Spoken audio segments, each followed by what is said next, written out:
أشهد أن محمدا رسول الله. أما بعد فأعوذ بالله من الشيطان الرجيم. بسم الله الرحمن الرحيم. الحمد لله رب العالمين الرحمن الرحيم مالك يوم الدين إياك نعبد وإياك نستعين اهدنا الصراط المستقيم صراط الذين أنعمت عليهم غير المغضوب عليهم ولا الضالين آمين. رب اشرح لي صدري ويسر لي أمري واحلل عقدة من لساني يفقهوا قولي. اللهم ربنا ألهمنا رشدنا وأعذنا من شرور أنفسنا. اللهم أرنا الحق حقا وارزقنا اتباعه وأرنا الباطل باطلا وارزقنا اجتنابه. اللهم ربنا يسر لنا أمورنا كلها وأتمم لنا بالخير وتقبل منا فإنك خير المتقبلين آمین یا رب العالمین. معزز حاضرین اور محترم خواتین، ہم اللہ کے نام سے اس سال کی نماز تراویح کے ساتھ دورہ ترجمہ قرآن کا آغاز کر رہے ہیں. اس سے پہلے میں عرض کر چکا ہوں کہ اب میری عمر بھی کافی ہو چکی ہے. قمری حساب سے 68 برس مکمل ہو چکے ہیں اور مختلف قسم کے عوارض بھی مجھے لاحق ہیں، اور بہت سے احباب نے اور رفقا نے مشورہ دیا تھا کہ میں اتنا بڑا بوجھ اپنے ذمہ نہ لوں، لیکن میں نے خالصتاً توکلاً علی اللہ اس کی ہمت کی، اس کا ارادہ کیا. اس کے لیے اہتمام بھی خصوصاً ہوا ہے. مجھے اندازہ ہے کہ اب میرے خیالات کی جو رو ہے وہ اب اتنی تیز نہیں ہے جتنی کبھی ہوا کرتی تھی.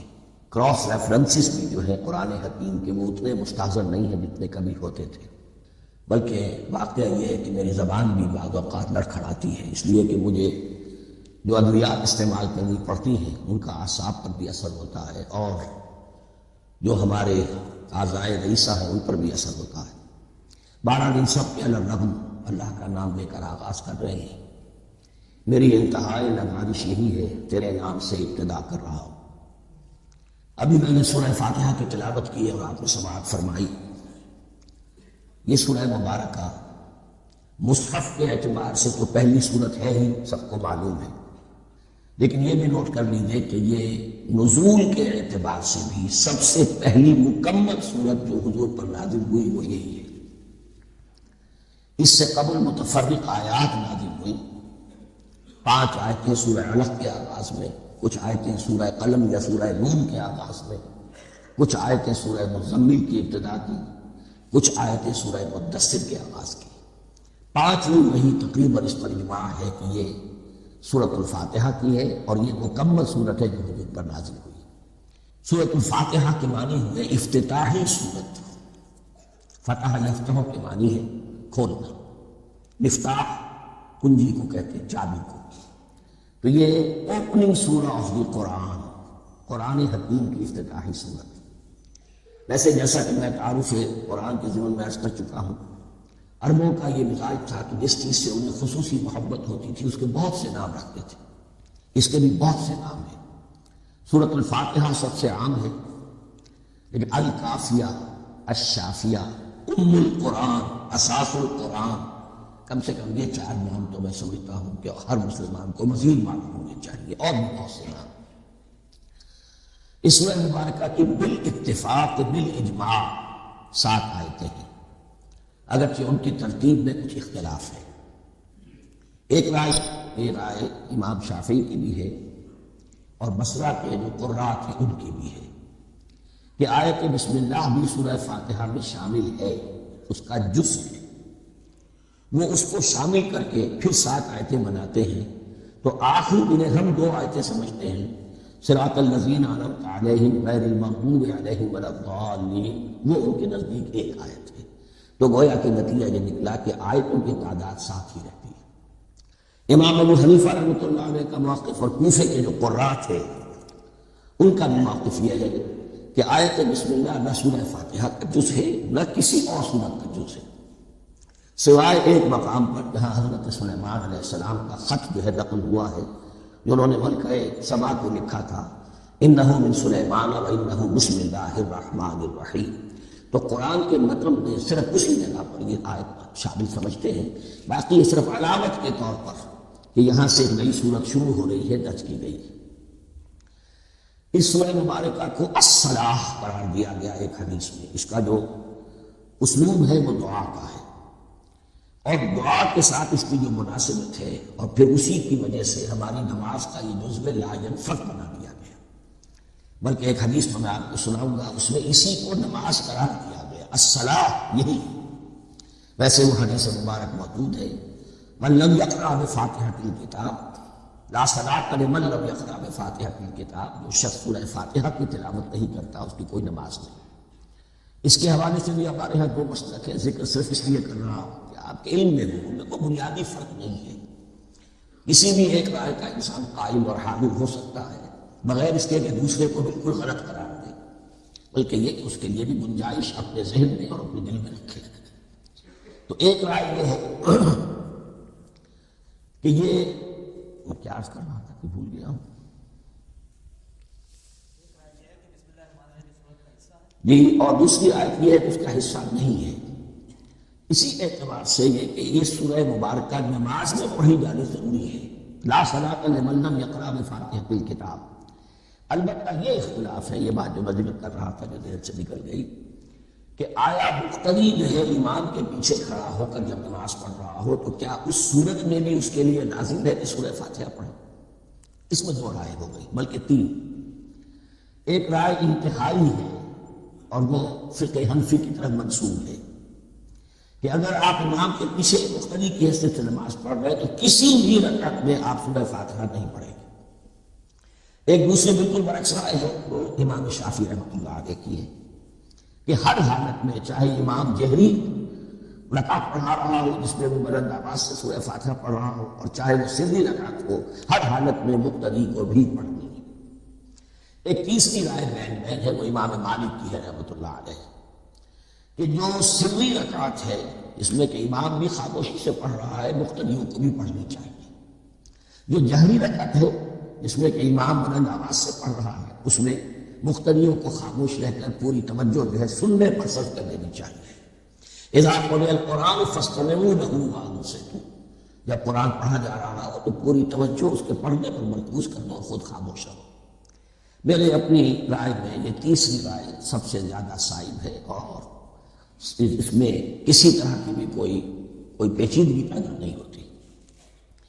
بہرحال اس سورہ مبارکہ کا جو اسلوب ہے میں نے عرض کیا دعائیہ ہے، البتہ قرآن مجید کے علم و حکمت کے اعتبار سے، اس کے فلسفے کے اعتبار سے ایک بات سمجھ لینی چاہیے۔ قرآن کا فلسفہ یہ ہے کہ بنیادی ہدایت ہر انسان کے دل میں موجود ہے، بالقوہ، پوٹینشیل۔ یہ جو قرآن مجید یا اللہ کی کتابیں نازل ہوتی ہیں یہ انہیں ایکٹیویٹ کرتی ہیں، وہ اندر کی جو ڈورمنٹ کانشسنس ہے، خوابیدہ شعور جو ہے اسے بیدار کر کے اور پھر یہ کہ اسے اجاگر کرتی ہے۔ ہر سلیم الفطرت انسان اور سلیم العقل انسان، دو سلامتی شرط ہیں۔ سلیم الفطرت، نیچر پرورٹڈ نہ ہو، فطرت مسخ نہ ہو، عقل سلیم ہو۔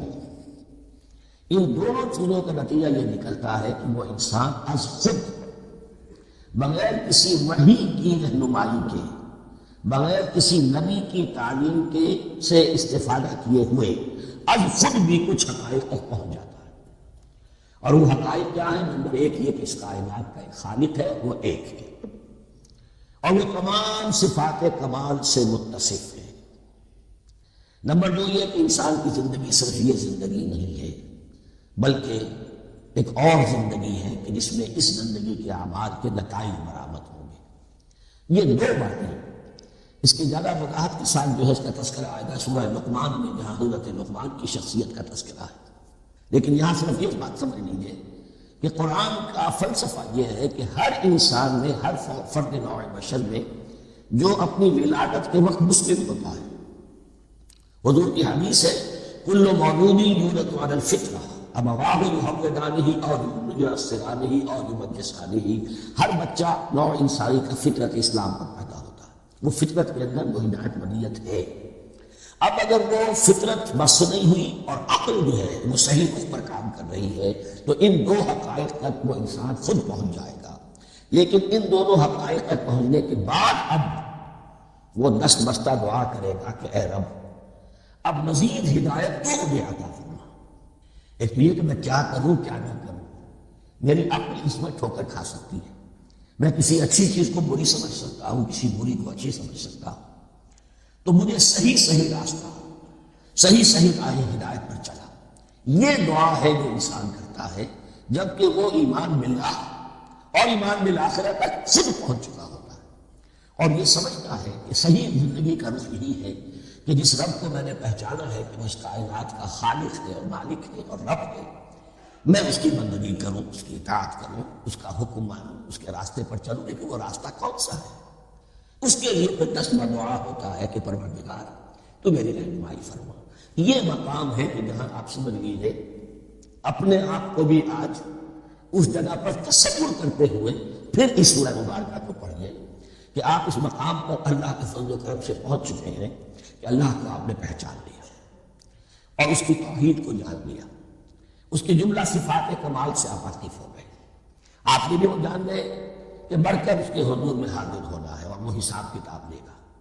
پھر آپ نے یہ عہد بھی کر لیا کہ اب زندگی گزارنی ہے اس رب کی بندگی میں، اسی کی فرما برداری میں۔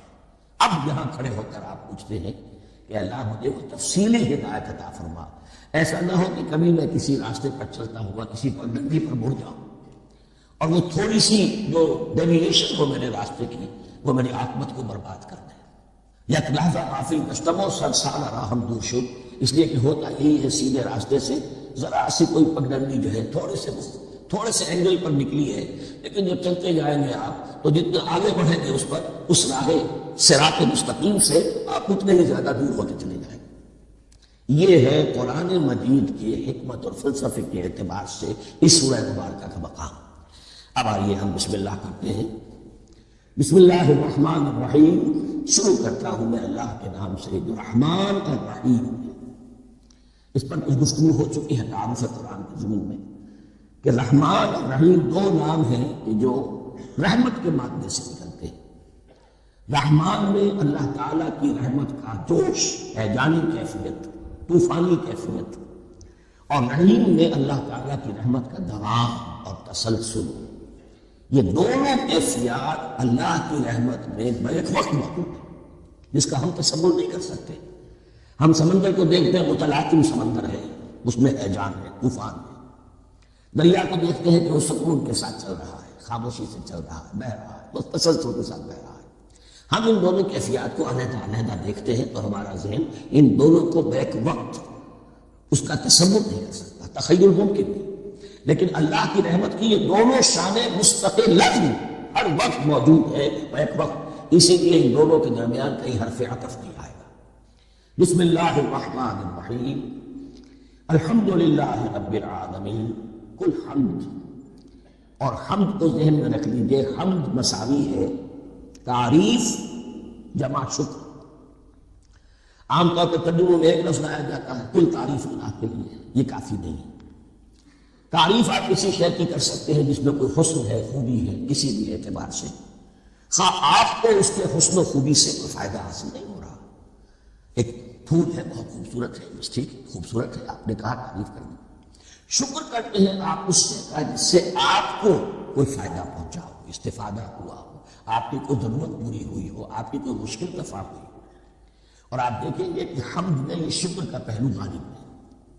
جتنی بھی دعائیں ہیں حضور سے منقول شکر کے مقام پر وہاں حمد آتا ہے۔ بھوک لگی ہوئی تھی، کھانا کھایا، الحمدللہ الذی اطعمنی وسقانی۔ اب یہاں دیکھیے ترجمہ تعریف نہیں، شکر ہے اس اللہ کا جس نے مجھے کھلایا اور پلایا۔ آپ بیت الخلاء سے باہر آئے، نجاستیں آپ سے دور ہو گئی، طبیعت میں انشراح ہوا، الحمدللہ الذی اذھب عنی الاذی وعافانی۔ اور شکر ہے اس اللہ کا جس نے اذیت بخشی، نے مجھ سے دور کر دی اور مجھے عافیت بخشی۔ تو یہ الحمدللہ رب العالمین اللہ تعالیٰ کا حسن و کمال اور حسن و جمال اپنی جگہ بھی اس انتہا کا ہے کہ جتنی تعریف اس کا حق ہے ہم کر ہی نہیں سکتے، لیکن اس کے احسانات اور انعامات ہم پر اتنے ہیں کہ ہم ان کو بھی گن نہیں سکتے۔ لہٰذا ایک ہی احسان ہم نے کر دیا اسلام کے ساتھ، الحمدللہ رب العالمین، تمام تعریفیں اور کل شکر اللہ کے لیے ہے کہ جو تمام جہانوں کا پروردگار ہے، رب مالک ہے۔ رب میں ایک مفہوم ہوتا ہے ربوبیت کا، اور اس میں مفہوم شامل ہوتا ہے تربیت کا، ربیانی سمجھنا، تو مالک ہونا اور تربیت دینا۔ آپ اس شے کے مالک ہوں گے، آپ چاہیں گے اس میں بڑھوتری ہو، اس میں اضافہ ہو، نشو و نما پائے، یہ دونوں چیزیں آپس میں ایک دوسرے کا جڑی ہوئی ہیں، پروردگار بھی اور مالک بھی۔ عام طور پر عربی میں رب کا لفظ مالک کے لیے آتا ہے، رب البیت، رب الدار، رب المال، تو معلوم وہاں پر ظاہر بات ہے کہ اس سے مراد کیا ہے، مال والا، گھر کا مالک۔ تو کل شکر اور کل تعریف اس اللہ کے لیے ہے جو تمام جہانوں کا مالک بھی ہے اور پروردگار بھی ہے۔ الرحمن الرحیم، رحمان ہے اور رحیم ہے۔ اب دوبارہ اس کی میں وضاحت نہیں کروں گا۔ مالک یوم الدین، یوم الدین کا مختار مطلق ہے۔ دین عربی زبان میں کہتے ہیں بدلے کو، دناہم کما دانو کما تدین و تدانو، یہ کہاوت ہے۔ جیسے اردو میں ہم کہتے ہیں جیسا کرو گے ویسا بھرو، کما تدین و تدان، تو یہ ہے بدلہ، اس کا بنیادی مفہوم جو ہے وہ بدلہ ہے۔ تو بدلے کا ایک دن ہے جس دن فیصلہ ہوگا کہ کون کیا کما کر لایا ہے، اسے کیا بدلہ ملنا چاہیے۔ آیا اس کا برائیوں کا پلڑا بھاری ہے کہ اسے سزا ملنی چاہیے، یا اس کے حسنات اور نیکیوں کا پلڑا بھاری ہے کہ اسے جزا ملنی چاہیے، اس کا انعام اور اکرام کے ساتھ معاملہ کیا جانا چاہیے۔ وہ ایک دن ہے، اسے ہم یوم القیامت کہتے ہیں۔ اور لیکن اصل بات یہاں کہی گئی، یعنی ایک جملے میں 3 باتوں کا اعتراف ہو رہا ہے۔ بعث بعد الموت، ایک دن آئے گا کہ ہم مرنے کے بعد تمام انسان اٹھا لیے جائیں گے، پھر حساب و کتاب، پھر اللہ کے ہاں حاضری ہوگی اور حساب کتاب ہوگا۔ اور تیسرے یہ کہ اس حساب کتاب کے دن کا مختار مطلق اللہ، یعنی کسی اور کو اپنے ذہن میں سہارا بنا کر آپ زندگی گزاریں کہ وہ مجھے چھڑا لے گا، یا وہ ہستی جو ہے اتنی زوردار ہے کہ وہ مجھے بچا لے گی، اس سے اپنے دل کو، اپنے ذہن کو بالکل پاک کر لیجیے۔ مالک یوم الدین، ایک دوسری جگہ پر قرآن میں آیا ہے، اس روز کو پکارنے والا پکارے گا، لمن الملک اليوم للہ الواحد القہار، آج کے دن کس کا اختیار مطلق ہے؟ اور پھر کہا جائے گا اللہ کے لیے، الواحد قہار، جو پوری طرح چھایا ہوا ہے، بس تولی۔ تو مالک یوم الدین، جو جزا و سزا کے دن کا مالک ہے۔ اب یہاں سے کلام ایک رخ بدل رہا ہے۔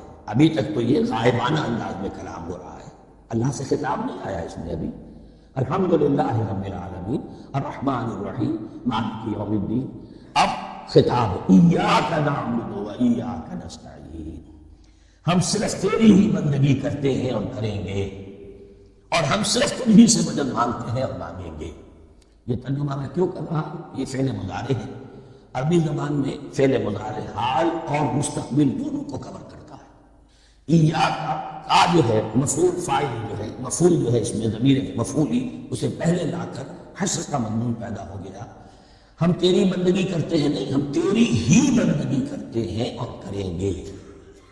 حال میں ترجمہ کیجئے تو یہ اظہار حال ہے، اور مستقبل میں ترجمہ کیجئے تو یہ عہد ہے، قول و قرار ہے، بہت بڑا معاہدہ ہے۔ وَإِيَّاكَ نَسْتَعِينُ، اور صرف تم ہی سے مدد مانگتے ہیں اور مانگیں گے۔ اس میں بھی حال کا ترجمہ اظہار حال، اللہ کرے کہ واقعی ہمارا حال وہی ہو، جب ہم یہ الفاظ کہتے ہیں تو واقعتاً ہم اس پر پورے اتر رہے ہوں کہ اسی کی بندگی کر رہے ہوں اور اسی سے ساری استعانت اور استمداد کر رہے ہیں۔ جہاں تک مستقبل کا تعلق ہے وہ پھر ایک عہد ہے، اہدنا الصراط المستقیم، یہ مقام وہ آ گیا کہ یہاں تک تو ہے پروردگار ہم پہنچ گئے تیرے فضل سے، تیرے کرم سے۔ فطرت سلیمہ بھی تیری عطا کردہ تھی، عقل سلیم بھی تیری ودیعت کردہ تھی، ان دونوں کی روشنی سے ہم یہاں تک تو پہنچ گئے۔ اب ہماری جو ضرورت ہے، احتیاج ہے، وہ کیا ہے؟ اہدنا الصراط المستقیم، ہدایت بخش ہمیں سیدھے راستے کی۔ یہاں 2 باتیں سمجھ لیجیے۔ انفرادی سطح پر انسان کے لیے نہ معلوم کتنے مرحلے آتے ہیں ہر روز، جس میں وہ ایک چھٹک کے کھڑا ہو جاتا ہے، یہ کروں یا یہ کروں، 2 الٹرنیٹو سامنے آ رہے ہیں، فیصلہ کرنا مشکل ہو رہا ہے، قدم قدم پر ہدایت کی ضرورت ہے۔ اور اجتماعی طور پر نوع انسانی تین بڑے بڑے تمدنی مسائل میں واقعہ یہ ہے کہ تسلیم کر لیا جانا چاہیے کہ عقل انسانی اس کو راستہ نہیں دکھا سکتی۔ عام معاشرتی سطح پر مرد اور عورت کے درمیان حقوق اور اختیارات کا کیا توازن ہو، ناممکن ہے، انسان طے نہیں کر سکتا۔ انسان یا مرد ہے یا عورت ہے، عورت سوچے گی اپنے جذبات کا، اپنے خیالات کا لحاظ رکھے گی، مرد کے جذبات و احساسات کا اس کا کوئی تصور ہی ممکن نہیں۔ مرد سوچے گا اسے اپنے احساسات معلوم ہے، لیکن یہ کہ عورت کے احساسات سے وہ نابلد ہے، ان کو محسوس کر نہیں سکتا، لا محالہ وہ اپنے بارے میں وہ جو بھی نظام بنائے گا اس میں وہ اپنی بالادستی رکھے گا۔ وہ تو ایک ہی ہستی ہو سکتی ہے کہ جو دونوں کی خالق ہے، مرد کی بھی عورت کی بھی، اور اس کو دونوں سے محبت ہے، دونوں کا خیر خواہ ہے، دونوں کا رب ہے، دونوں کو پروان چڑھانا چاہتا ہے۔ اسی طرح فرد اور معاشرہ یا ریاست، حکومت اور ریاست ہمیشہ یہ چاہتی ہے کہ سارے اختیارات ہمارے ہاتھ میں آ جائیں، ٹوٹلیٹیرین سوسائٹی ہو، بس ہم حکم دیں اور لوگ اس پر چلیں۔ افراد یہ چاہتے نہیں، ہمیں آزادی ہونی چاہیے۔ اب آپ دیکھیے کہ دنیا میں کتنے جھگڑے چلتے ہیں اسی پر، فریڈم فریڈم فریڈم۔ وہ فریڈم واقعتاً اپنی جگہ پر ایک شے ہے، افراد کی آزادی ہونی چاہیے، لیکن افراد کی آزادی اتنا ہو جائے کہ وہ بادر پدر آزاد ہو جائے، کوئی قانون، کوئی قاعدہ، کوئی اخلاقی کوئی حدود اور قیود جو ہے ان کا پابند ہے۔ تو اب کہاں ہے وہ نقطہ اعتدال کہ جس میں انسان کی انفرادی آزادی، انفرادی اختیار اور ادھر اجتماعی مصلحتیں جو ہیں ان کو بیلنس کیا جا سکے؟ انسان طے نہیں کر سکتا، صرف اللہ ہی اس کے لیے نظام دے سکتا ہے۔ تیسرا مسئلہ ہے سرمایہ اور محنت، اس میں کیا توازن ہے؟ سرمایہ اور محنت دونوں مل کر کچھ بنا رہے ہیں، کچھ پروڈیوس کر رہے ہیں۔ اب اس میں نفع جو ہوا ہے اس میں سرمایہ کا کتنا حصہ ہونا چاہیے اور لیبر کا کتنا ہونا چاہیے، کون طے کر سکتا ہے؟ اس کے لیے بھی کہ ایسا نہ ہو کہ سرمایہ داری جو ہے آکاش بیل بن کر پورے معاشرے پر چھا جائے، اور غریب بیچارہ، مزدور بیچارہ، کاشتکار بیچارہ وہ گویا کہ چکی کے دو پارٹوں میں پس کرنا چاہیے، اس کی کوئی حیثیت نہ رہے۔ لیکن یہ کہ دوسری طرف اگر یہ کہ مزدور کا جو حق ہے اس سے زیادہ اس کو دے دیا جائے تو سرمایہ جو ہے وہ سکڑ جائے گا، شائی ہو جائے گا، وہ پھر میدان میں نہیں آئے گا۔ کیا کیا جائے؟ کون سا نقطہ عدل و اعتدال ہے؟ یہ تین مسائل ایسے ہیں، اہدنا الصراط المستقیم۔ تو یوں سمجھیے کہ ایک جو بنیادی ہدایت تھی، ایک اللہ کو پہچان لینا، یہ جان لینا کہ کل حسن و جمال اور تمام انعام و اکرام کا منبع اس کی ذات ہے، وہ رحمان ہے اور رحیم ہے، اور یہ جان لینا کہ مرنے کے بعد جی اٹھنا ہے، حساب کتاب ہے، فیصلہ ہوگا جزا و سزا کا، اور مختار مطلق اس دن کا اللہ ہے۔ پھر یہ عہد کر لینا ایاک نعبد و ایاک نستعین۔ اس کے بعد دعا، پروردگار ہمیں ہدایت پر قائم رکھ، ہماری ہدایت میں اضافہ فرما۔ اس ہدایت کے لفظ کو سمجھ لیجئے، بنیادی ہدایت، تفصیلی ہدایت، قدم قدم پر ہدایت، ہدایت پر ہدایت۔ والذین اہتدوا زادہم ہدی، جو لوگ ہدایت کے راستے پر آتے ہیں اللہ ان کی ہدایت میں اضافہ کرتا ہے۔ تو یہ قدم قدم پر ہمیں ہدایت کی ضرورت ہے اور مرحلہ وار ضرورت ہے۔ ہدایت اس کو بھی کہتے ہیں کہ کسی نے آپ سے کوئی پتہ پوچھا، آپ نے کہا ادھر جانا، پھر دوسری گلی میں مڑنا، پھر جانا تین لائٹیں چلے جانا، پھر مڑنا، وغیرہ وغیرہ، یہ بھی ہدایت ہے۔ نظری طور پر آپ نے بتایا۔ ایک ہدایت یہ ہوئی کہ بھائی میں چلتا ہوں آپ کے ساتھ، میں آپ کو وہاں تک پہنچا دوں گا تاکہ آپ کو دقت نہ ہو، آپ نے منزل تک پہنچا دیا۔ ان دونوں کے درمیان، یہ تو میں نے ایک فرد کی مثال دی ہے، اللہ اور بندے کے درمیان نہ معلوم کتنے مراحل ہیں ہدایت کے۔ تو کسی وقت بھی انسان اپنے آپ کو ہدایت خداوندی سے مستغنا نہیں سمجھ سکتا، اور نہیں تو پروردگار جو ہدایت دی ہے اس کو ہدایت پر قائم رکھ۔ کیا پتہ شیطان کا کوئی حملہ، کیا پتہ ہمارے نفس کی کوئی شرارت کسی ایسے وقت پر ہمیں ڈال دے کہ اب تک کی ساری کمائی ضائع ہو جائے۔ لہذا یہ نہ سمجھیے کہ جب یہ ساری چیزیں ان کو معلوم تھی، ان چیزوں کا تو اقرار کر رہے تو اب ہدایت کون سی مان رہے ہیں؟ تو ہدایت کا تو بڑا میدان کھلا ہوا ہے، اور اس ہدایت کی وہ جو میں نے آخری شکل آپ کو بتائی ہے کہ منزل مقصود تک پہنچا دے، یہ ہدایت بھی قرآن مجید میں اس معنی میں بھی لفظ آیا ہے کہ اہل جنت جب جنت میں داخل ہوں گے تو جو ترانہ حمد ان کی زبان پر اس وقت ہوگا وہ کیا ہے؟ الحمدللہ الذی ہدانا لہذا وما کنا لنہتدی لولا ان ہدانا اللہ۔ کل شکر اللہ کا جس نے ہمیں یہاں تک پہنچا دیا، ہدایت دی یہاں تک پہنچا دیا، اور ہم ہرگز نہ پہنچ پاتے، ہم ہرگز ہدایت یافتہ نہ ہو سکتے اگر اللہ ہی ہمیں ہدایت نہ دیتا۔ اہدنا الصراط المستقیم، سیدھا راستہ، صراط الذین انعمت علیہم، اور اس کی مزید وضاحت ہے، راستہ اس کا ان لوگوں کا جن پر تیرا انعام ہوا۔ یہ کون لوگ ہیں؟ اس کی وضاحت آپ کو ملے گی سورہ نساء میں، من یطع اللہ والرسول فاولئک مع الذین انعم اللہ علیہم من النبیین والصدیقین والشہداء والصالحین۔ چار طبقات ہیں منعم علیہم جن پر اللہ کا انعام ہوا ہے۔ چوٹی پر انبیاء کرام، اس کے بعد صدیقین کرام، اس کے بعد شہداء عظام، اس کے بعد عام صالح مسلمان صالح۔ یہ بیس لائن ہے، اس سے اوپر کا درجہ شہداء کا ہے، اس سے اوپر کا درجہ صدیقین کا ہے، اور پھر اس سے اوپر کا درجہ انبیاء کا ہے۔ انبیاء میں سے پھر وہ بھی ہوتے ہیں کہ جو اولو العزم من الرسل ہیں، لیکن یہ چار طبقات ہیں، ان کے راستے پر ہمیں چلا۔ غیر المغضوب علیہم ولا الضالین، جو مغضوب علیہم نہیں ہوئے، جن پر تیرا غضب نہیں ہوا، اور غضب ہوتا ہے ان پر کہ جو ہدایت کے واضح ہونے کے بعد ہدایت کو ترک کر دے، وہ ہے مغضوب علیہم۔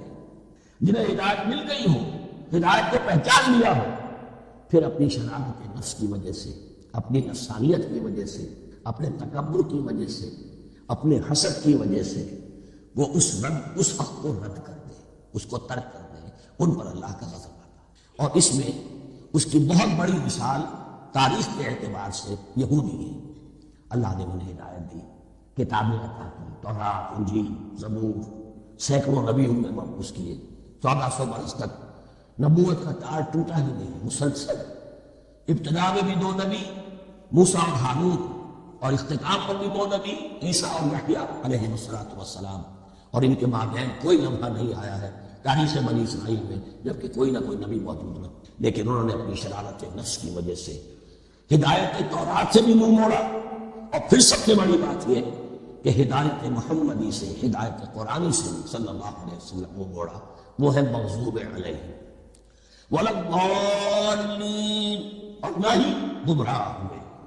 یہ لفظ جو آتا ہے عربی زبان میں گمراہ کا بھی ہے اور تلاش حق میں بھٹکنے والے کا بھی ہے۔ ایک وہ شخص ہے جس پر حق میں واضح نہیں ہوا، وہ تلاش میں ہے، اس کے لیے بھی ضال کا لفظ آئے گا۔ اسی طرح کوئی شخص کسی کے عشق اور محبت میں ایسا ہو جائے، دیوانہ ہو جائے، اس کو بھی ضال کہتے ہیں، یعنی اس کے اوپر جذبات کا اتنا غلبہ ہو گیا ہے کسی کی محبت اور عشق کی بنا پر۔ تو حضور کے لیے یہ لفظ آیا ہے وَوَجَدَكَ ضَالًّا فَهَدَىٰ، اور یہ تو سورۃ الضحیٰ ہے، اکثر بیشتر لوگوں کو یاد ہوگی۔ تو یہ جو ضال کا لفظ ہے، اس میں سمجھ لیجئے ضروری نہیں ہے کہ وہ گمراہ ہو، بلکہ وہ بھی کہ جو ابھی راہ ہدایت کی طلب میں، اس کے حصول کے لیے اس کی تلاش میں کوشاں ہے، اور وہ بھی کہ جو کسی مغالطے کی وجہ سے حق سے منحرف ہو جائے۔ یہ بھی جان لیجئے کہ ایک ہے بدنیتی، تکبر، حسد، حق کو جان کر پہچان کر رد کر دینا یا چھوڑ دینا یا ترک کر دینا۔ ایک ہے کسی غلطی میں، کسی جذبات کے اندر آ کر، کسی غلو کے اندر مبتلا ہو کر اور حق سے منحرف ہو جانا۔ اس کی جو سب سے بڑی مثال ہے وہ نصارہ ہے، عیسائی ہے۔ حضرت مسیح کو انہوں نے مانا لیکن غلو کیا۔ یہ لفظ آئے گا آگے، لا تغلوا فی دینکم، اپنے دین میں غلو نہ کرو۔ جیسے ہمارے ہاں بھی بعض لوگ ہیں جو حضور صلی اللہ علیہ وسلم کی تعریف میں، حضور صلی اللہ علیہ وسلم کے ساتھ اپنی محبت کے اظہار میں غلو کر جاتے ہیں۔ یہ انتہا قبل کو ہو گیا تھا حضرت مسیح علیہ السلام کو ماننے والوں میں، اور اس کی بنا پر انہوں نے تثلیث کا عقیدہ ایجاد کر لیا اور حضرت مسیح علیہ السلام کو اللہ کا بیٹا بنا دیا۔ تو اس کی سب سے بڑی مثال ضالین کی اس اعتبار سے کہ ہدایت پانے کے بعد کسی بدنیتی سے نہیں بلکہ کسی اچھے جذبے میں غلو کی وجہ سے رسول سے محبت کرنا تو اچھا جذبہ ہے، لیکن یہ محبت بھی ایک حد میں رہنی چاہیے۔ غلو کرے گی تو ظاہر بات ہے کہ اس کے بعد وہ گمراہی کی طرف لے جائے گی۔ یہ ہے اس سورہ مبارکہ کا ترجمہ، اور اس کے بعد آخر میں آمین کہنا یہ مسنون بھی ہے، کہنا چاہیے۔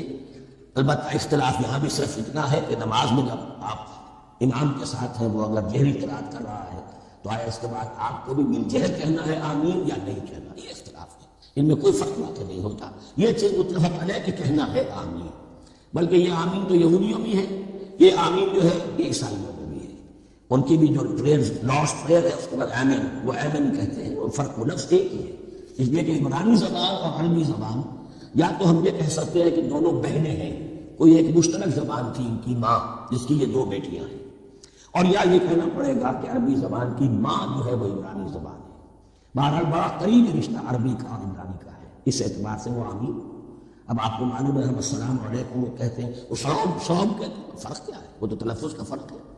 اسی طریقے سے اور بہت سے الفاظ ہیں میں بعد میں بتا. اب میں اس سورہ مبارکہ کے بارے میں خاص حدیث آپ کو سنانا چاہتا ہوں، اور اسی سے در حقیقت جو امام ابو حنیفہ کا موقف ہے رحمۃ اللہ علیہ، اس کی حقانیت مزید مبرہن ہو جائے گی. یعنی کیا کہ آیت بسم اللہ سورہ فاتحہ کا جز نہیں ہے. سورہ فاتحہ الحمدللہ رب العالمین سے شروع ہوتی ہے. وہ میں آپ کو بتانا بھول گیا کہ جن کے نزدیک یہ آیت سورت کا جز ہے وہ پھر جہری قرات میں بسم اللہ الرحمن بھی بلند آواز سے کہیں گے، اور جن کے نزدیک یہ سورہ فاتحہ کا جز نہیں ہے وہ نہیں کہیں گے، وہ الحمدللہ رب العالمین سے قرات کریں گے. تو کوئی فرق نہیں ہے بنیادی. یہ حدیث جو ہے یہ مسلم شریف میں ہے اور حدیث قدسی ہے. اس کے راوی حضرت ابو ہریرہ رضی اللہ تعالیٰ عنہ، اور اس حدیث نے اس سورت کے مضامین کا نہایت عمدہ تجزیہ کر دیا ہے. حدیث کے الفاظ سن لیجئے: قسمت الصلاۃ بینی و بین عبدی نصفین. اللہ تعالیٰ فرما رہے ہیں، حدیث قدسی ہے، میں نے نماز کو، صلاۃ کو اپنے اور اپنے بندے کے درمیان آدھا آدھا تقسیم کر دیا. فنصفها لی ونصفها لعبدی. اس کا نصف جو ہے وہ میرے لیے ہے اور نصف جو ہے وہ میرے بندے کے لیے. وَلِعَبْدِي مَا سَأَلَ. اور جو میرے بندے نے مانگا میں اسے دوں گا، میرا وعدہ ہے یا میں نے اسے دیا. اس کے بعد اس کی تفصیل آتی ہے. اذا قال العبد، جب بندہ کہتا ہے الحمدللہ رب العالمین، قال اللہ حمدنی عبدی. جب بندہ کہتا ہے الحمدللہ رب العالمین، اللہ فرماتا ہے میرے بندے نے میری حمد کی. وَإِذَا قَالَ الرَّحْمَٰنِ الرَّحِيمِ قَالَ اللَّهُ اثْنَىٰ عَلَيَّ عَبْدِي. جب بندہ کہتا ہے الرحمن الرحیم، اللہ فرماتا ہے میرے بندے نے میری ثنا کی. وَإِذَا قَالَ مَالِكَ يَوْمِ الدِّينِ قَالَ اللَّهُ تَعَالَىٰ مَجَّدَنِي عَبْدِي. میرے بندے نے میری تمجید بیان کی، میری بزرگی بیان کی. اب یہ تین آیتیں ہو گئیں، تینوں میں اللہ کی حمد ہے، ثنا ہے، تمجید ہے. یہ تین آیتیں خالص اللہ کے لیے ہو گئی. اب چوتھی آیت آئی، ایاک نعبد و ایاک نستعین. اس کے بارے میں جب بندہ کہتا ہے اذا قال العبد ایاک نعبد و ایاک نستعین، قال اللہ تعالی ھذا ما بینی و بین عبدی ولعبدی ما سأل. یہ میرے اور میرے بندے کے درمیان ہے. یہ تو یوں سمجھیے کہ یہ گرا کر گئی ہے میرے اور میرے بندے کے مابین. اس نے مجھ سے قرار قرار کیا ہے، اس نے میری بندگی کا اعتراف کیا ہے، اس نے تسلیم کیا ہے کہ میری ہی بندگی کرتا ہے اور کرے گا، اور مجھ سے مدد چاہیے. ھذا ما بینی و بین عبدی. یہ معاہدہ ہے. معاہدہ دو فریقوں کے مابین ہوتا ہے. یہ میرے اور میرے بندے کے مابین ہے. وَلِعَبْدِي مَا سَأَلَ. اور میں نے اپنے بندے کو دیا جو اس نے مانگا. وہ میری مدد چاہتا ہے، میری مدد اس کے شامل حال رہے گی. وَإِذَا قَالَ. اور جب بندہ کہتا ہے اهْدِنَا الصِّرَاطَ الْمُسْتَقِيمَ صِرَاطَ الَّذِينَ أَنْعَمْتَ عَلَيْهِمْ غَيْرِ الْمَغْضُوبِ عَلَيْهِمْ وَلَا الضَّالِّينَ قَالَ اللَّهُ تَعَالَى ھذا لِعَبْدِي وَلِعَبْدِي مَا سَأَلَ. یہ تین آیتیں یہ میرے بندے کے لیے. اهْدِنَا الصِّرَاطَ الْمُسْتَقِيمَ، اسی صراط مستقیم کی وضاحت ہے مثبت. صراط الذین انعمت علیہم، اسی صراط مستقیم کی وضاحت ہے منفی ابنات میں غیر المغضوب علیہم ولا الضالین. یہ سب میرے بندے کے لیے ہے اور میں نے اپنے بندے کو دیا جو اس کو مانگا. اس کو میں نے ایک مرتبہ یہ تراضیوں کی شکل میں اس کو لکھوایا تھا. دیکھیے یہ ایاک نعبد و ایاک نستعین، یہ ہے وہ ترازی کی وہ ڈنڈی. واو جو ہے ایاک نعبد و ایاک نستعین، واو جو ہے گویا کہ وہ مٹھ ہے جس سے کہ ترازو کو پکڑا جاتا ہے. ادھر ایک پلڑا ہے جس کی تین آیتیں ہیں، الحمدللہ رب العالمین الرحمن الرحیم مالک یوم الدین. اس کا نتیجہ کیا نکلا؟ ایاک نعبد. آپ نے شاید یہ سنا بھی ہو، ایک بہت ہی عمدہ قرأت کا جو ریکارڈ ہے قاری عبد الباسط عبد الصمد کا، وہ یہیں سے چل کر سورہ فاتحہ کی قرأت کر کے ایاک نعبد پر آ کر رکتا ہے. الحمدللہ رب العالمین الرحمن الرحیم مالک یوم الدین ایاک نعبد. گویا کہ یہاں یہ سورت بالکل ہاف ہو گئی ہے. تین آیتوں میں اللہ کی حمد ہے، ثنا ہے، تمجید ہے، جس کا نتیجہ ہم تیری ہی بندگی کرتے ہیں، تیری ہی اطاعت کریں گے. لیکن اب اس کے بعد سوال ایاک نستعین، اسی کی جو استعانت کیا درکار ہے؟ ہدایت. ہدایت سب سے بڑی استعانت ہے، ہدایت ہی تو سب سے بڑی مدد ہے. اهدنا الصراط المستقیم صراط الذین انعمت علیہم غیر المغضوب علیہم ولا الضالین. یہ ایاک نستعین کے حکم کے ساتھ یہ تین آیتیں آ گئی. اهدنا الصراط المستقیم صراط الذین انعمت علیہم غیر المغضوب علیہم ولا الضالین. قسمت الصلاة بینی و بین عبدی نصفین فنصفها لی ونصفها لعبدی ولعبدی ما سأل. اللہ تعالیٰ اس سورہ فاتحہ کا جو اصل مفہوم ہے وہ بھی ہمارے ذہنوں پر، ہمارے شعور کی سطح پر اسے اجاگر کیے رکھے. ہمیں توفیق دے کہ جب بھی پڑھیں، جب بھی سنیں تو وہ کیفیت اگر ہو جائے. اس لیے کہ ایک حدیث ہے کہ الصلاۃ معراج المومنین، نماز تو اہل ایمان کے حق میں معراج کے درجے میں ہے. اس حوالے سے ہم یہ سمجھ سکتے ہیں کہ کوئی وقت ایسا آ سکتا ہے کہ انسان کو واقعتاً، روح انسانی واقعتاً اللہ کے یہ جواب سنے. انہونی بات نہیں ہے. ہوتا ہے خطاب آخر، اٹھتا ہے حجاب آخر، کرتے ہیں خطاب آخر. یہ تو ہوتا ہے. مخاطبہ الہی جو میں نے عرض کیا کہ ثابت ہے. مخاطبہ، محادثہ اور تحدیث اللہ بندوں سے کلام کرتا ہے.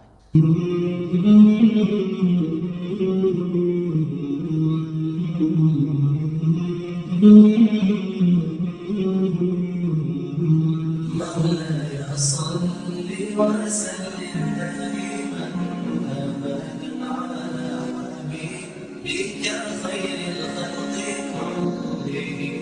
مولاي صل وسلم دائما ابدا على حبيبك خير الخلق كلهم. مولاي صل وسلم